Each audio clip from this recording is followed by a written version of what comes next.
يا أهلا وسهلا و300 ألف مرحبا، ازيكم عاملين ايه؟ في أحداث في الدنيا، لكن احنا بره الأحداث احنا بنحكي مذكرات، حكايات، حواديت. لو رجعنا لورا شوية وقلت لي إن أنت هيجي يوم عليك، يوم من الأيام هتحتاج عطف قلبي، يا سلام، هتتلهف لقربي. لما نرجع لورا شوية وقلت لي مثلا ان انت يا محمود في يوم من الايام هتقعد كده قدام الكاميرا وتتكلم وبعض الناس تسمع الحكايات، ما كنتش ممكن اصدق اي حد خالص الحكايه دي، حتى لما اشتغلت صحفي. لان انا لما اشتغلت صحفي قابلتني ظروف صعبه كتير. انا كنت بحكي لكم المره اللي فاتت في الوقت السابق او الحلقه السابقه عن عم يونس وام علي وبتاع، ونسيت احكي لكم على عم سيد لما حكيت لكم عنه بتاع العزبه. ويمكن حد يسالني امال فين عزبه ابوك دي؟ انت عمال تغني علينا قلت لنا عزبه ابويا عزبه ابويا. العزبه موجوده بس اتقسمت، اتقطعت. العزبه دي في حوش عيسى، بعد حوش عيسى يعني نروح دمنهور بحيره، نروح مدينه دمنهور، نروح منها الى حوش عيسى. كانت الركوب كده، نوصل دمنهور، ما كانش عندنا عربيه فبنوصل دمنهور، بعدين نركب ركوبه تودينا حوش عيسى. بس كانت امي بقى تاخد لنا عربيه توصل على طول على حته اسمها الابقاعين، فهم كانوا يسموها الابجاعين، يعني يقولوها كده. وبعديها بشويه في عزبه السوحلي، هي فضلت باسم صاحبها، يعني فضلت لانها من زمان عزبه السوحلي ففضلت باسم صاحبها. لكن ابويا خدها، واظن الناس اللي موجودين هناك يعرفوا ان كان في حد اسمه سعد بدر، وكان يعني حد مرموق في العزبه، لكن تدهور بيه الحال. يا سلام، دنيا من يعني حاجه غريبه. في يوم من الايام زي ما قلت لكم قبل كده كان ليا قلب ذهب عليه ماوس وهي المحبه داب. ايه اليوم ده؟ جت ستك فاطمه، مراخيلها كبيره كده وعجوزه، ومش عارف هي كانت عجوزه ليه مع انها ماتت عندها حاجه و70 سنه، كانت شكلها عجوزه قوي مش شقه يا عيني. قالت لها يا كوثر، انا فاكر انا كنت قاعد، مش انا شفت سعد قاعد على باب السيده زينب وانت خارجه من الجامع وبتدي له فلوس؟ في الوضع ده كانت امي يمكن في المحفظه بتاعتها كان في حاجه زمان اسمها الكيس.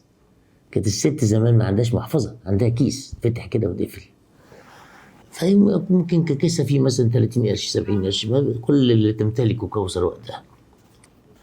هتلاقي ماما بقى مش عارف ايه، يعني معقول انا سعد هيقعد يشحت؟ سعد ده عزبه كبيره، في شهود معايا راحوا معايا العزبه وشافوها. واحد صاحبي اسمه صفوت راح مره، والاستاذه نايد شافعي والاستاذه ألفت جعفر رحنا مره، كنا في دمنهور وحكيت له كان الحكايه، ورحنا بيتنا في العزبه وشافوا ابويا وشافوا كل حاجه. لكن يشاء القدر ان العزبه ال 160 فدان ديت اللي لما احمد اخويا راح شافها وبعدين شاف الارض الجديده بعد كده، قال له انت يا بابا هتعمل ايه ده؟ انت عايز مستثمر كويتي يا عم سعد انت هتعمل ايه في الارض دي؟ ال 160 فدان احنا شفناهم بس ما نعرفش اولهم من اخرهم، ما نعرفش حزام البلد يعني عامل ازاي، بس نمشي بالحمار في بقى في ارضنا والفلاحين بتوعنا وحاجات زي كده. للاسف انا لما افتكر دلوقتي افتكر المرات اللي رحت فيها العزبه، يعني المرات اللي رحت فيها مرتين 3 4، وبعدين اليوم المشهور اللي هو رحنا بقى فيه مديريه الامن وانا حكيته ده. مش معقول ما حكيتش مديريه الامن؟ لا حكيت. 60 جنيه اللي بابا خدهم ودفعناهم وبعدهم لنا، مش عارف. طيب دي حاجه توريك مكانه ابويا الله يرحمه. لما غلبنا خالص ورفعنا قضيه، والقضيه اتكتبت في الجمهوريه في الصفحه الاولى موجوده في الجمهوريه، اكبر حكم نفقه من 10 سنين، اظن 160 او 180 جنيه، 180 جنيه في الشهر، اكبر حكم نفقه من 10 سنين صدر في المحكمه. الكلام ده في الستينات. وبعدين بقى عرفت وقتها الصحافه بتعمل ايه. كتبوا الخبر مش عارف ايه بتاع حاجات زي كده، ووقفت كوثر تبكي بجوار مش عارف السور ومعاها ابنائها وبتاع. كوثر لا راحت ولا اولادها راحوا ولا في اي حاجه خالص. المحامي اظن كان في محامي مشهور اسمه قطامش في سير زينب بتاع الحاجات ديت. فراحت له عن طريق صاحبتنا الله يرحمها الله يرحمها والله يرحم الجميع، صاحبة ام عزيزة عبد المجيد، كانت ساكنه جنب المكتب بتاعه، وكانت ست جميله جدا وكانت ماسكه العلاقات العامه فروزه اليوسف. هي تعرف المحامي، راحت له عمل لها القضيه. طبعا مفيش خلع ولا فيش كلام منه. امي ما كانتش مطلقه، هي كانت مطلقه مرتين في خناقات يعني، وبعدين وقفوا عند كده تجمد الموقف. فلقيت بقى مكتوب في صفحه كلام ملوش علاقه خالص باللي حصل. اللي حصل صدر الحكم وعرفنا خلاص. طيب هننفذ الحكم ده ازاي؟ قال لك لازم تروحوا دمنهور وتروحوا لمديريه الامن هناك وتطلبوا منهم تنفيذ الحكم. مين في دمنهور محامي كبير، نقيب محامين دمنهور، كان اسمه حاجه عمر، ابن عم الاستاذه نجاح عمر. الاستاذه نجاح عمر دي صاحبه امي الانتيم، اللي هي مره انا قلت لامي فقالت لي انت غريب قوي. نجاح عمر كانت كاتبه اشتراكيه وثوريه كبيره جدا، وجوزها كان برضو كاتب كبير قوي اسمه محمود المراغي، وكان كبير في حزب التجمع والاهالي وكده، وكان شخصيه جميله جدا، ونجاح كانت شخصيه جميله جدا. لكن في يوم من الايام جت تزورنا نجاح عمر ولابسه بلطو فخمه قوي. وانا قعدت تحكي لامي، قالت لي انا رحت شارع الشواربي وجبته مش عارف ايه. شارع الشواربي ده كان مكان المحلات الغاليه قوي اللي هي بتاعت بره، اللي مش موجوده في البلد كلها. فبعد ما نزلت قلت لها ماما مش طنط نجاح ديت هي بتاعت الصوار وبتاعت مش عارف ايه، راحت تشتري من شارع الشواربي. قالت لي يا نهار ابيض، انت غريب قوي. اسكت اسكت اسكت اسكت. فدي ملاحظه انا فاكرها من امي يعني. طيب احنا بقى ايه في العزبه ولا ايه؟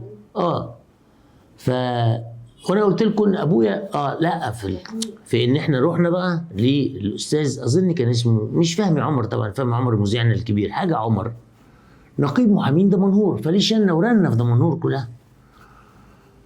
فرحنا له، وطبعا طنط نجاح بتعتبر يعني خالتي، يعني ورحنا معاهم وانا صغير كده. الستينات، احنا في الستينات، في اواخر الستينات. وخدنا الاستاذ النقيب المحامين ورحنا مديريه الامن ودخلنا. قابلونا مقابله كبيره كويسه جدا، صحفيه كبيره ونقيب محامين دمنهور. ايه الحكايه؟ قلنا لهم كذا كذا كذا كذا. مين انتوا عايزين مين؟ قالوا محمد سعد بدر متولي. فين ده؟ قلنا لهم في الحته الفلانيه. قال لهم ده انا هجيبه لكم من رجليه، بكره الصبح تيجي تلاقوه هنا وهيعمل لكم كل اللي انتوا عايزينه، يعني مفيش اي مشكله. فاتفضلوا. اتفضل فين؟ مش فاكر بيتنا فين الحقيقه، مش متذكر، بس بيتنا في دمنهور، بيتنا في فندق اكيد يعني. وتعالوا لي بكره الصبح. هل مشينا ورجعنا؟ هل مش في الذاكره، ممسوحه. انما فاكر تاني يوم الصبح انا والسيد نقيب المحامين وطنط نجاح الله يرحمها وامي، واحنا بنقرب من مكتب مدير الامن، سمعنا صوت ابويا بيتكلم. فدخلنا بصينا كده على مدير مدير الامن، قال له استنوا في الاوضه الثانيه، يعني عملنا بازدراء، استنوا في الاوضه الثانيه. طيب يا سيدي، استنينا في الاوضه الثانيه، ابويا جوه. فامي فرحت، قالت خلاص هم جابوه. وبعدين جالنا الظابط، ما رحناش مكتبه، جالنا قال لنا معلش في مشكله، يعني هو انتوا لما قلتوا امبارح الاسم احنا ما نعرفش ان ده سعد بيه. سعد بيه ده يعني راجل جميل جدا والبلد كلها بتحبه وبيحترموه وبيقدروه، ومش هنقدر نقبض عليه بصراحه، يعني مش هنقدر نلزمه باي حاجه. لكن هو وعدنا ان هو هيروح لكم البيت النهارده بعد الظهر، هيجي لكم بيتكم في مصر النهارده بعد الظهر. هو وعدنا بكده، ما نقدرش نعمل اكتر من كده. والله ده اللي حصل. طبعا الظباط دول خلاص يعني طلعوا معاشات ويمكن ماتوا ويمكن اي حاجه، بس ده اللي حصل، وده مش مستبعد في بلدنا. فقال لنا لا، ما نقدرش نعمل حاجه خالص خالص. رجعنا بخفاي حوالين زي ما بيقولوا. جالنا البيت بعد الظهر، جه البيت بالليل وجاب معاه حاجات، وسعد كريم جاب حاجات كتير قوي قوي واداهم 60 جنيه. وبعدين اظن الفلوس اللي خدناها منه بعد كده كانت حوالي بعد سنتين مثلا، حاجه زي كده.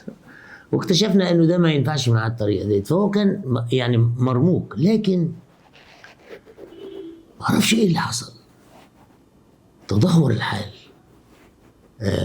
هو خبرته محدوده. انا فاكر مره كان بدأ يشارك ناس صعايده، راحوا دمنهور. الصعايده دول سابوا الصعيد وراحوا دمنهور، وكانوا قبها قوي يعني. وانا فاكر مره كان في واحد منهم عنده عربيه فولفو كبيره قوي دي، و... وقال لي يا استاذ محمود سوق العربيه. انا كنت يا دوبك ما كنتش جبت، لا كنت جبت عربيه طبعا، ما بسوق ازاي. وفاكر انه عجبته سواقتي قوي، لان انا بقيت ادحر مع العربيات وانتصر عليهم. فقال له ابنك شبهك يا سعد. يعني سعد بيه، ما يقولوش سعد حفكه. خلاص يعني كانت ايام. المهم انه ازاي الاستاذ سعد ده اللي عنده الفدادين دي كلها ومكنه طحين والبتاع، ازاي تراجع تراجع تراجع تراجع، لانه مفيش حاجه. هو قرر انه يبيع معظم الارض دي، ساب حوالي 10 فدادين فيها بيته والجامع والمكنه والحاجات دي حوالين البيت كده، وراح اشترى ارض في حته اسمها العمريه. كانت ارض جديده لسه وقتها، ما دخلنا في السبعينات بقى والحاجات دي وشويه الثمانينات. وخد 120 فدان دي بقى اللي احمد اخويا راح له فيها. ما كنتش معاهم انا، احمد ومحمد. بس احمد لما جه حكى لي قال لي رحت لقيت عم صحراء جرداء. ايه يا استاذ سعد ده، وكانوا يهزروا معايا يعني كده، ايه يا استاذ سعد دي الارض بتاعتك؟ قال لهم اه. وبدا يحط فيها مكن وابتدى يعمل يحدد الارض وبتاع. انا هتعمل فيها ايه دي؟ ده اجيب لها مستثمر كويتي يا عم الحاج، دي فين دي؟ و انا رحت الارض دي مره بعيده هي شويه عن الابقاعين، والابقاعين دي رحنا.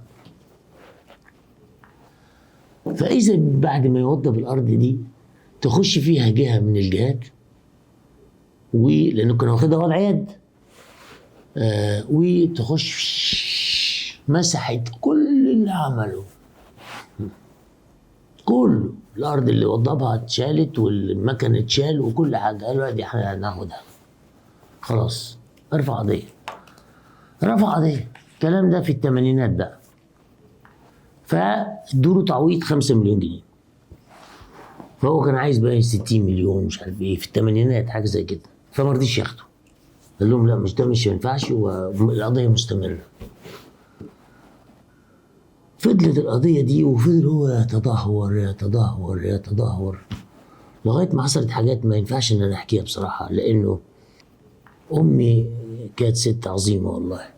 لما تدهورت الحاله وصلت لازمات عنيفه جدا لرجل كان له مكانه كبيره، فتأزمت ازمات عنيفه جدا. فكان بتعمل هي الواجب اللي عليها كزوجه في كتمان رهيب. لكن انا لاحظت، فلمعت فقلت له ولا كلمه، اسكت ولا كلمه. انا مش هقدر احكي طبعا، ولا كلمه، انت ما سمعتش حاجه. اطلع شقتك كده بعنف، هتلاقي اطلع شقتك. وكانت بتعمل الحكايه دي بكفاءه عاليه جدا. اتحقق الحلم بتاع فاطمه.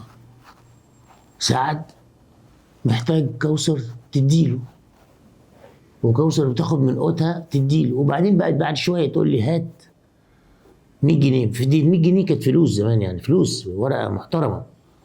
وتاخد من احمد ومن محمد وتبعته. هم مش عارفين فلوس رايحه فين. فما اعرفش عرفوا بعد كده ولا ما عرفوش، ما عنديش فكره. بس دي معلومه انا عرفتها بالصدفه، لان انا كنت مراسق لامي نازل طالع كده، ففي حاجه حصلت فما فهمتهاش ايه ده. فقالت لي بس اطلع حط خلاص. وتدهورت احوال سعد لحاله مش قادر اقول لكم عليها. في الفتره دي قبل ما يحصل التدهور الكامل كان في تدهور. وكان يجي ابويا معاه شركه في مصر، يبقى عليه فلوس عند ده، في مش عارف ايه عند ده، فيجي. فانا افضي نفسي اسيب شغلي خالص وبيركب معايا العربيه. وكان بدخن، وكان هو بيدخن برضه، فانا مش عايز ادخن قدامه، فاشرب السيجاره كده في العربيه عادي. وهو ما يقوليش حاجه، لا يقول لي اشرب ولا يقول لي ما تشربش، لانه كان بياخدني طول النهار يلففني على السبتيه وشبرا ومش عارف مين ومين، يطلع عند ناس وينزل، يطلع عند ناس وينزل. انا ما اعرفش مين الناس وبيعمل ايه وبيسوي ايه، ما عنديش فكره. وبعدين في الاخر يا اما يرجع معايا البيت، وده كان نادرا، او بوصله محطه مصر، ياخد عربيه خصوصي ما يركبش مع حد هو. يعني هو طول عمره ما يركبش مع عربيه فيها ناس، يا انما ياخد عربيه عشان توصله لغايه البيت بتاعه. في الفترة دي بقى لما كنت بركب مع العربية، فقلت له بابا انت ليه متمسك بالبلد دي والحتة دي؟ يعني انت مش رافع قضية؟ قال لي اه. قلت له طب ما خلاص بقى، ما تيجي تقعد معانا. والله الحوار ده دار، والله العظيم ربنا يعني عارف. الست دي قاعدة لوحدها، ما تيجي تقعد معانا واحنا دلوقتي كلنا كويسين. محمد بقى ظابط كبير، واحمد ظابط كبير، وموني متجوز ظابط كبير، وظروفنا كويسة جدا. وتعالى اقعد معاه، واللي انت عايزه مشاوير اوديك لانه ما بيسوقش. وديني وانا قاعد فوقيك وتقعد اقعد كده. فقال لي ان شاء الله ان شاء الله. ثم بعديها بكده 6 اشهر عرفت انه اتجوز في البلد. اتجوز بنت صغيره كان عندها تقريبا 16 سنه، وهو كان عنده فوق ال 65. فانا كان نفسي اطلع زي ابويا في الحكايه دي. يعني ليه انا ما اطلعش زي ابويا في الحكايه دي؟ شوف بنت كده عندها 16 سنه وكده، مش متجوز بس وانجب. انجب.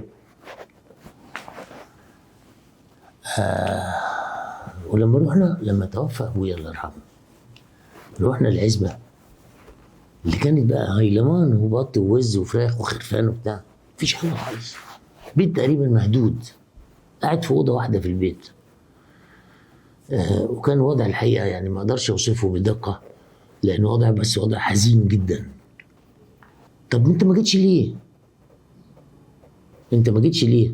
خدت 5 مليون دول وخلصت من القصه دي، وكان 5 مليون دول في الثمانينات يعيشوه ملك. طب ما جيتش قعدت معانا ليه؟ انا بحكي لكم، انت لو تلاحظ في الحكايات ان هو واحنا معاه كنا بنقعد نهزر، يعني نقعد نضحك وبتاع حاجات زي كده. ما انا بقول لكم احمد كان يقول له يا سعد بيه، وانا اقول له يا عم سعد وكده، وهيقصدك يا عم الحاج عامل ايه وبتاع كده، يعني ايه، انت عارف مفيش رهبه الاب اصلا مش موجوده. فكنا نقعد نهزر معاه وبتاع، لانه ايه، للاسف الشديد كنا فاقدين فيه الامل انه يمارس مشاعر الابوه يعني. فكنا نهزر كده وعارفين ان نص ساعه وكل واحد هيروح لحاله وبتاع.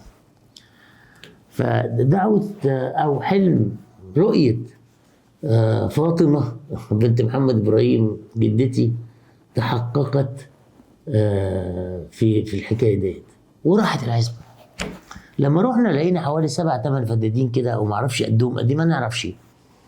كانت قاعده فيهم هذه السيده اللي هي زوجته. فرجعنا لامي احنا الثلاثه، فقالت خلاص سيبوا البيت ده وتسيبوا الست قاعده في الحته ديت وسيبوا لها الارض واخلعوا من القصه دي. مين اللي فضل مع القضيه شويه؟ محمد.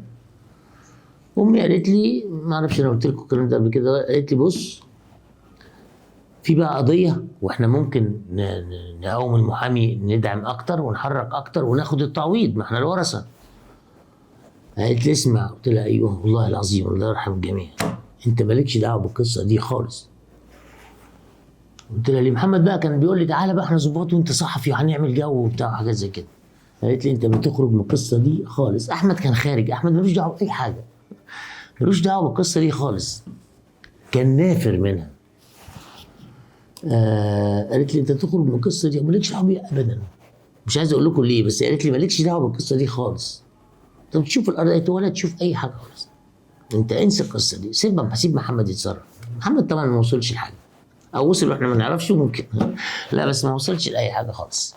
المحامي مات بعد كده والقضيه راحت فتجربه غير مصدقه، يعني تجربه غير مصدقه لراجل كان عاش حياته كلها بطريقته. يعني انا لاحظت ويمكن ده اللي خلاني قلت له الكلام ده. دي ملاحظه برضو مهمه فاتتني بس افتكرتها دلوقتي. ابويا كان يلبس دايما خاتم دهب في اصبعه ده، وانا طلعت احب البس خاتم دهب. يعني سبحان الله حاجه غريبه، كنت بلبس خاتم دهب هنا في ايدي، دهب وفيه الماس وبتاع حاجات زي كده. وبعدين لما اتعرفت على نجله وكده قالت لي ايه ده؟ قلت لها ما خاتم انا بحب البس. قالت لا لا لا لا. رحت بعته ب 50 جنيه. فكان عنده خاتم فاروز ازرق، فاروز وذهب.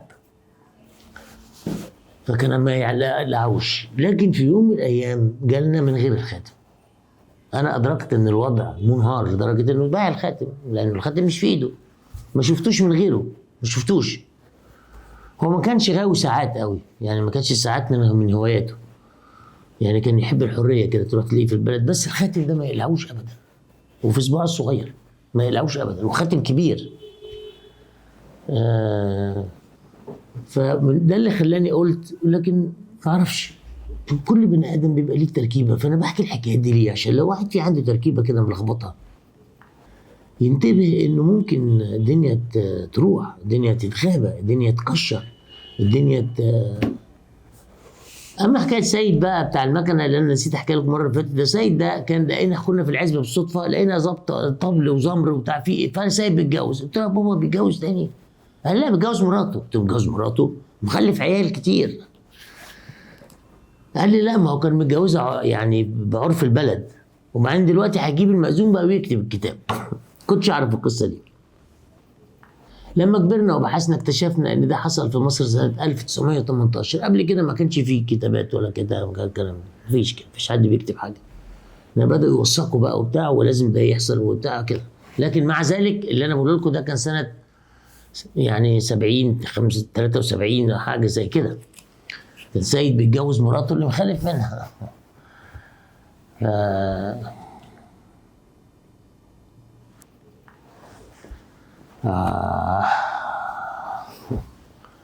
عتلت لما بفتكر الحاجات دي بتبقى حاجه صعبه شويه. بس انا بحكي لكم بامانه ربنا، وما اعرفش ايه الصدى اللي انا بحكيه دوت على افراد الاسره. احنا اسرتنا قلت او انكمشت. الجيل الجديد طالع مش القضيه ما تهموش، ولا يعرف سعد ولا يعرف حد ولا يعرف حاجه خالص. انما ما اعرفش تاثيرهم ايه على الكبار. يعني ولاد عمي احيانا بيزعلوا مني مش عارف ايه بتاع. لكن والله انا مش بحكي عشان اسيء لحد اطلاقا. انا بحكي عشان من الحكاوي دي الواحد المفروض يتعلم. يعني ممكن يكون في اب مهمل في ولاده وغني، فيشوف حل. اهو سعد اهو. سعد ما عملش حاجه وحشه على فكره. سعد لا كان بيلعب قمار ولا بيحشش ولا بيسكر ولا ليه دعوه في القصه دي خالص. انا فاكر يعني الراجل اللي كان معاهم مش عارف الحكايه تحكي ولا انا احكيها. انا ما قلتش اسماء حد. فكان معاه فيون، فعزم عليا على جنب كده. قلت له ما بشربش الحاجات دي. قال لي انت زي ابوك، هي السيجاره بس. سعد ما يشرب السيجاره اسمها ام كلثوم بس. يعني ما عندوش اي انحرافات لا خالص. يعني وانا اشوفه الصبح يصحى يصلي، بس بقيه اليوم ما بعرفش. انما الصبح يصحى يصلي. انما لا شفت معاه، لا شفناه مره بيسكر ولا شفناه مره بيلعب قمار ولا شفناه مره مش عارف. ويحب ست يتجوزها عادي، مش حقه، ما فيش حاجه. هو مش يحب تعجبه ست يعني يتجوزها. ف وبعدين الحال مشي كده. ليه؟ عمل ايه سعد؟ ما عملش حاجه. يعني الراجل ما لا اجرم ولا حاجه، ساب عياله. وده العقاب؟ ممكن. لانه يعني نهايه بقول لكم لو اتعملت في فيلم ما تصدقش.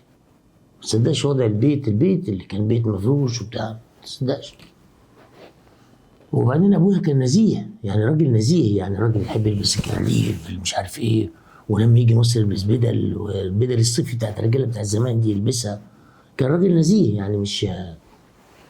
ولما يخش الفكهاني يعني يشتري قفاص. ما فيش حاجه عمري سعد لما جاب قرطاس من الكيس البني دي ابدا، كله قفاص. فده عايش. وبعدين هذا هو المنتهى. يعني هل ده حاجه ممكن الناس تستفيد منها تتعلم منها؟ ربما. فانا مش بسيء لحد خالص، انما بحكي اللي حصل واللي شفته. هل لما فاطمه حكت الحلم ده كان ممكن الواحد يتصور ان ممكن جزء منه يتحقق؟ لا طبعا ما كانش ممكن. فدي يعني حكايات هي للتسليه وللموعظه الحسنه للموعظه ان الناس تنتبه وتاخد بالها. زي مثلا انا يعني عارف ان في ناس بتحبنيش، وفي ناس بتكره حاجات ليا كتير، او تكره النجاح ليا، او تكره حاجات كتير، ممكن طبعا، بس انا مش شايفه فمش مشكله. لكن انا شفته. افتكر دلوقتي لحظه كئيبه كده لما رحت مجله الكواكب دي رئيس تحرير، كان تقريبا 90% من الصحفيين اللي في المجله مش طايقيني، ومشيت هما مش طايقيني برضه. ما اعرفش، مع اني عملت المستحيل عشان اثبت لهم ان انا يعني بفهم. لما جاي من بره، انا جاي من دار تانية، من روزا اليوسف، جاي له بتحصل كتير في الصحافه. لكن فضلوا طول الوقت متحفزين. ففي فرق بين انك انت تعرف ان الناس مش حباك، وفي فرق انك انت تشوف الناس اللي مش حباك وتتعامل معاهم. وعرفت اتعامل معاهم، وعرفت اقعد منهم 3 4 سنين. قعدت معاهم يصير 5 سنين، بس انا قعدت 2 3 في المكتب، وبعد كده ما بقتش اروح بصراحه. تشوف ازاي الناس يبقى عندها كراهيه غير مبرره، وعليك انك تقبلها. عليك انك تقبلها وتفهم ده وتتعامل معاه. مشروع لا، بس واقع. مش مشروع كراهيه غير مبرره، مش مشروع. لكن قال يعني الكراهيه المبرره مشروعه، يعني مفهومه على الاقل. لكن انك تقدر تتعايش مع ناس عندهم كراهيه غير مبرره، اعتقد ان ده واجب من واجبات الحياه. انك انت لازم تتعلم ان انت تقدر تمارس ده وتقدر تعمل ده. وكنت بقعد ونجيب الاكل ونقعد على الارض وناكل واقعد معاهم ومش عارف ايه وبتاع حاجه زي يعني. لكن الكراهيه موجوده. فادتني كتير التجربه دي، فادتني كتير ان انا حتى اللي بيكرهني اعرف اتعامل معاه. ولذلك دلوقتي لو طلع واحد في التلفزيون مثلا لما بنعمل هوا ولا حاجه وقال لي انت ما بتفهمش، هقول له والله ممكن صحيح، ما في حاجات انا ما بفهمهاش. فقول لي بس ما بفهمش في ايه، هتلاقيني استقبلتها بشيء من البرود. ليه؟ لان انا اتعاملت مع ناس عندهم كراهيه غير مبرره، كراهيه غير مفهومه. لكن هي دي الحياه. الحياه لازم تلاقي بيها ده وتلاقي فيها ده وتلاقي فيها ده، وتقدر تتعامل مع ده ومع ده ومع ده. ولذلك ما اسفتش ابدا على ان انا استقلت من الكواكب، وما اسفتش ابدا على التجربه، لكن انا استفدت منها. يعني في حاجات تانية قابلتها برضو في الحياه كانت فيها صعوبات كتير. هي ايه؟ ان انت احيانا تبقى مصاحب حد وصاحبك بيعتبرك ملك ليه، يعني انت بتاعه. فلما انت تبقى ليك وجود اخر مختلف في ضوضاء وفي نجوميه وفي حاجات وفي بتاع، هو مش بيقبل ده. هو صاحبك، هو صاحبك جدا، بس مش قادر يقبل ده لان انت كنت بتاعه، تحت ايده ومعاه وبتعمل معاه مش عارف ايه بتاع، مش بتخدمه يعني على طول مع بعضيكم. لكن انشغلت لانك انت اترقيت ترقيه معينه في الحياه، مش حاجه عظيمه ولا حاجه، بس اترقيت شويه يعني. ما يقبلش ده. هل تخسره؟ تخسر الصاحب ده ولا تقدر تتعامل معاه وتقدر تتفاهم معاه؟ بيبقى فيه غصه كده في صدرك، بيبقى فيه، لكن تقدر برضو تتعامل معاه. يعني كل ما الحياه ادت الانسان حاجات، هي قصادها فيه لازم حاجات بتروح، لازم حاجات حلوه بتروح. يعني بتديك حاجات وتاخد منك حاجات. متهيألي الشطاره ان انت ما تزعلش على اللي راح وتفهم هو راح ليه. يا اخي ما انت كنت قاعد معاه ورايح جاي وبتعمل ما بتسوي وبتاع، انشغلت عنه. ففي واحد هيفرح لك وفي واحد مش هيفرح لك. برضه تتعامل معاه لان هو هنا غصب عنه. هو كان معتمد على انك انت موجود معاه وبتاع حاجه، مش هو ضد نجاحك لكن ضد غيابك عنه. فيحصل بقى حاجات وحشه، وحصلت لي احكي لكم عليها طبعا، احكي لكم عليها ازاي تحولات بعض الاصدقاء نتيجه الظروف اللي حصلت والحاجات دي كلها. لكن انا عايز اقول خلاصه الكلام عشان اخلص، انه من كل اللي بحكيه دوت، من عم يونس وام علي والايدين المقشفه اللي فيها كله، لعم يونس ده كان عباره عن لحمه على عظم كده، لابويا الله يرحمه، من المجد للعز للبتاع لإله ولا شيء، لحلم من مفاطنة. كل دي حاجات بتبقى يعني بتبقى ليها معاني كتير، يعني ممكن تطلع منها بشيء ما. طلعت بحاجة؟ أنا طلعت في حاجة، أنت طلعت في حاجة؟